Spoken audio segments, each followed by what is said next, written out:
Welcome to the Savvy Scribe podcast, a podcast for healthcare professionals who want to build a profitable writing business. I'm Janine Kalbach, your host, and I am a mom to 2 boys. I'm a wife, a Great Dane lover, a registered nurse, and a content writing business owner. I am committed to help you moving your business forward because I've been there. I get it. I understand that life is busy and distracting, but many of us are burnt out at the bedside, working too many hours, and are ready for a change. Every week, I will deliver actionable advice and thought leaders in the industry to help you move along in your business. Welcome to the show. Today's 5-star review comes from Bliss27. Janine gives so much information here for free. I like her interviews and with other writing professionals, and I think all over she is an asset for the healthcare writing community. I have learned so much about starting a freelance writing business that I had no information about prior to this podcast. Well, thank you, Bliss. Thanks for being part of the star listeners. If you guys want your own star listener shout out here, come on over to Apple Podcasts and leave me a review. I'll be happy to share it, more than happy to share it here on the podcast. Right now, you can save $20 on our mini courses, Plan, Create, Launch, Land, and Grow for $139, down from $159 until August 31st, 2020. Go to www.thesavvyscribepodcast.com and click on courses. Hi, everybody, and welcome to another episode of the Savvy Scribe podcast. Today, it's just me, no guest, but I am coming to talk to you about a really cool topic that is not only going to help you now in your business, but really further in the future. And so take this as it is, that this is your future talking. Do as I say, not as I did. And I am trying to make your journey a little bit easier. So back in 2015, when I started my business, I used Google Docs, but not to the potential that I use it now. And I used paper and pen, and I used Microsoft Word even because I thought that's what everybody still did. And shockingly, a lot of clients still do. But I also started to do this little process probably in 2017 that really has helped me in my business now. And that is the good old motto of nursing, right? If it wasn't charted, you didn't do it. And how I'm going to put that into perspective today is writing down what you do as you go, or it wasn't done. And the way I mean this is because eventually in your business, you're going to want to outsource some things. And with that, you're going to have to onboard people. And doing that in a strategic way is the only way to do it. Because if not, you're going to have to redo stuff. You're going to have to edit things, and it's going to actually give you more work than if you just did it yourself. You know, it's really, I've done it. Again, you know, this is why I'm here today, to tell you from my mistakes.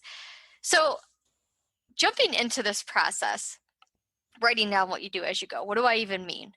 So for example, and this is after you get a client. We're not even going to go into the whole client onboarding. That's actually inside my course. This is just about you getting an assignment and what you do.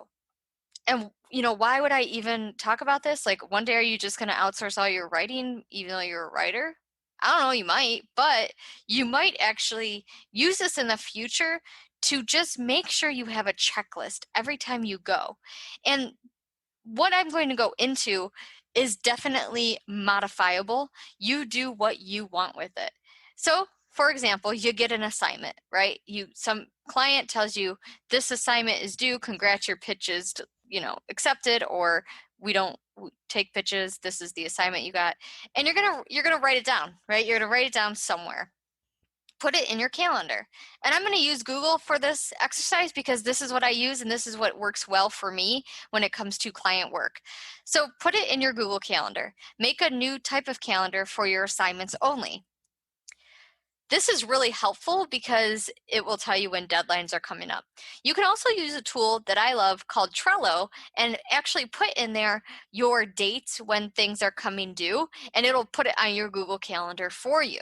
So use it. The next thing you might want to do is create a folder on Google Drive and put that client's name as your folder. So client A, for example. And then you have the subfolder of maybe when you're sending that over, or maybe drafted, or whatever that might be. You might put drafted assignments. It all depends on how much work you're getting from this client. But for the sake of trying to keep this simple, I'm going to say one assignment. So you get your one assignment, you make a folder, client A. Inside that folder might be drafts. Okay, put that in your draft because you haven't started it. It's just in there, right? Then you start to research and plan. This is something you want to write down in your process because research and planning is a huge part of writing. So you start to write down research and plan.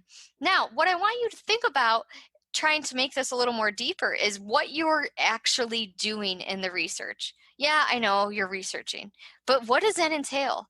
Do you research 3 sites? Do you research 5 sites? Do you go to your textbooks? Do you need to conduct some interviews? How are you doing this? Plan it out and write down how long it takes. Because not only is it going to help you understand your process, it's going to help clients understand the process because you can turn this stuff into deliverables and the process behind what you're doing. So when you write up a proposal, putting in your research time is really important. So then you get to your first draft. And if you listen to episode 61, Double Your Writing Speed with expert Daphne Gray Grant, you will find out that it is very difficult sometimes to write your first happy draft, which is what I love she coined in her book. But basically, you're going to make your first draft, right? Write down steps to doing that if there's a process you do. Then you're going to get to an edit phase. So right now your next step is edit. What does that entail? Do you use a certain platform? If you use Grammarly, do you incorporate it in your Google Docs, or are you actually taking it over to Grammarly's site? Are you using something different? Are you paying someone to edit your stuff? Whatever that is, again, make sure you document it. And then hopefully you get to the end and it's time to invoice. So deliver an invoice. So now maybe you've moved that article from your subfolder of drafts to final. And then inside that final folder, make another folder and put the date. So say it's December 25th, right? Let's do Christmas. Throw that article in your December 25th folder and send it over to your client. Now, there is another side to this that I do that includes a spreadsheet so that you can keep track of your portfolio and your assignments and your links so that you can share it into your network. So you then can take that article, put it under a client name on a spreadsheet, and highlight it green when they pay you, or just highlight it green that you sent it to them, whatever that is to you. And then you know you have your sample right there ready to go. So then when clients ask you for samples, you just go to one spreadsheet and see what you've done. And this also helps you keep better track of your assignments and what's open and what still needs delivered. This is how I manage a lot of writers that I work with. So after that, you are going to then add, and this is something I do, again, everything is modifiable, is how I like to say it. You can take then that money that you invoice, say it's $100, take your $100, put it over into an income spreadsheet, client A, $100, and highlight it red. When that client pays you, highlight it black or highlight it green, whatever your color scheme is going to be when things are complete. Then you can use that Excel spreadsheet to add up how much you've made that month. So again, why do we do this? This is going to help when your business changes, and I promise you your business is going to change the longer you are a writer. There's not many writers I know that just do writing all the time. They end up doing other things. And another example I want to give, because why not, right? We're all different types of writers, is an example with blogging.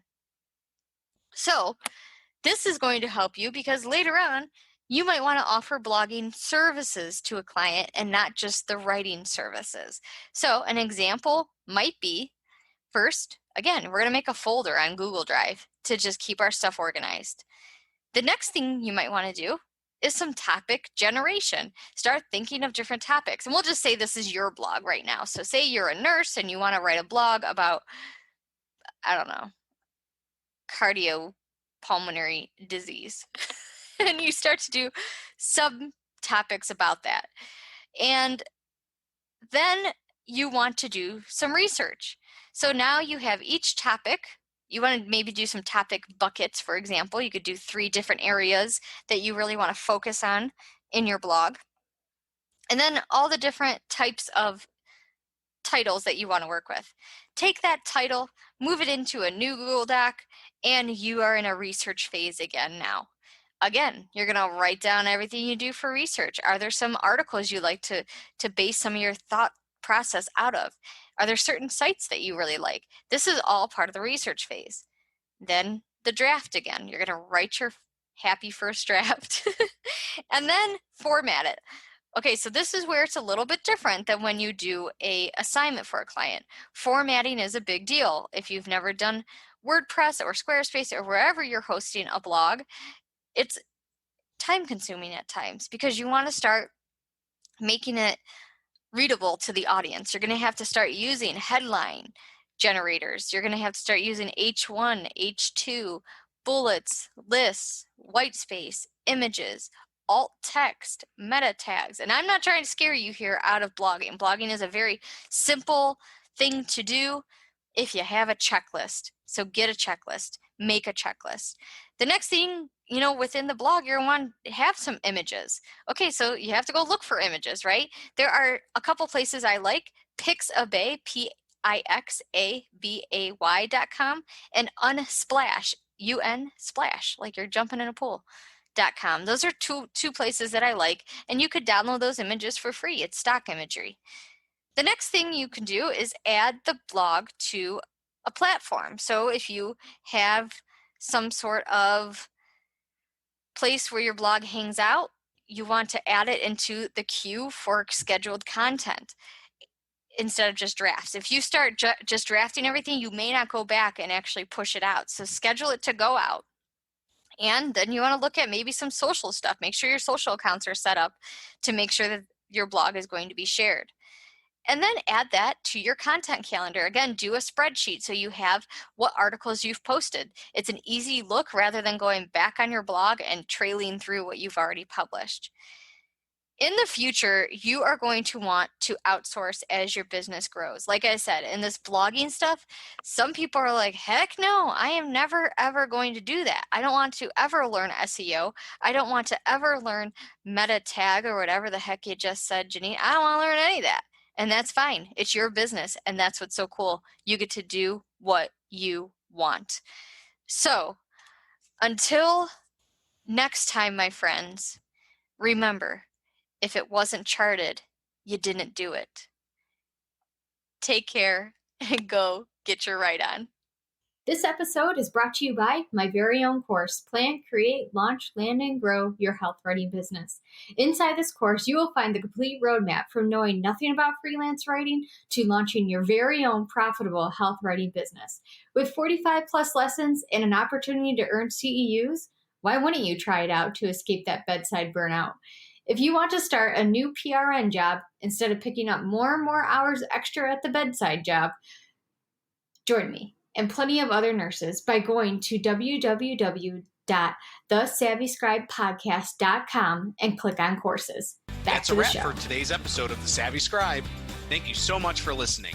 If you enjoyed today's show, we'd love for you to subscribe and leave a review on iTunes or your favorite podcast app. Until next time.